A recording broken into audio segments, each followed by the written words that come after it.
Москвага койротоп, Кыргызстандагылар келбегиле, кой бербей, келсеңер бир айдан кийин. Москвадагы мигранттар үйүнөн кууп чыкты, таксиге кардар азайды. Россиядагы кыргызстандык мигранттар Москвадагы теракттан кийин басым кысымга кабылганын айтып жатышат. Үй тазалоочу компанияда иштеген жана такси айдаган 2 мигрант башынан өткөн окуяларын айтып беришти. Үйүңөргө кеткиле. Кыргызстандык Айжаркын бир нече жылдан бери Москвадагы үй тазалоочу компаниялардын биринде иштейт. Ал Крокустагы кол салуудан кийин бир нече рет кысымга кабылганын айтып берди.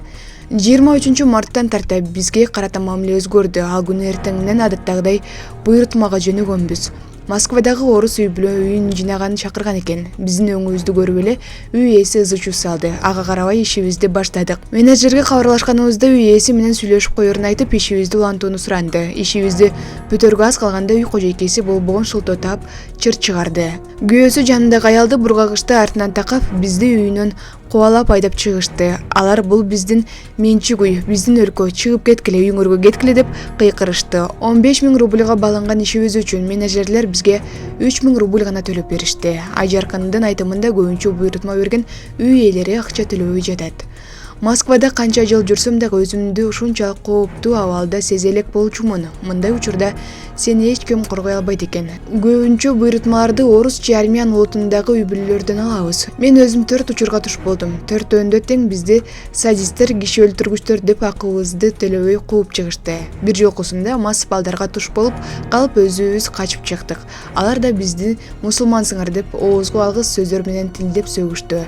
Буйрутмалар көп эле келип жатат, бирок менеджерлер да борбор азиялыктарга, мусулмандарга аларды аз бере башташты. Борбор азиялык экениңди укканда отурбай коюшат. Менде бул учурга чейин буйрутманы мынчалык жокко чыгарган учур болгон эмес. Башка жакта кандай билбейм. Москвада жүргүнчүлөр айдоочунун рейтингин баалашат. Азыркы учурда менин рейтингим 4,99да. Эң жогорку 5 деген баага жакын деп сөзүн баштады Москвада такси кызматында иштеген Бек. Бир нече жылдан бери Москвада такси айдоочу болуп иштеген мигранттар теракттан кийин борбор азиялыктарга мамиле өзгөргөнүн айтат.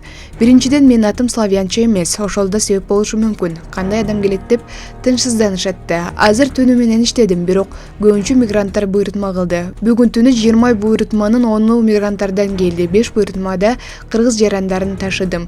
2-3 буйрутма тажик, өзбек жарандары болду. 22 марттын түнү деле иштедим. Ал күнү шектүүлөр ким экени тактала элек болчу, кадимкидей иш күнү болду. 22 март күнү кечки саат 10дон эртең мененки 8ге чейин иштегем. Жүргүнчүлөр менен жаман окуя болду, теракт болду деп талкуулап кеткенбиз. 23 мартта шектүүнүн ким экени белгилүү болгондон кийин өзгөрүү болду. Мен орус тилдүү мектепте окугам, орусча эркин сүйлөйм. Ошондуктан дайым кардарлар менен сүйлөшүп барчумун. Эми маанай такыр башкача. Кээде кардар айлай жок эле отуруп калганын көрөсүң. Чет өлкөлүктөр басымдуу кылган базар, соода борбор жана мекемелер текшерилип жатканы тууралуу жергиликтүү бийлик, тартип коргоо органдары да маалымат таратып жатат. Анын жыйынтыгында өлкөдөн чыгарылгандар депортация болгондор да болууда.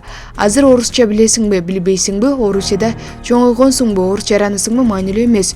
Өзүң славян болбосоң, өздөрүнөн кем көрүшөт. Жектегенин жашырбайт, рейтингди түшүргөнгө аракет кылышат. Мага компаниядан сизге татыксыз коюлган бааны өчүрдүк деп билдирүү көп келет дейт Бек. Маалымат булак Азаттык KTG.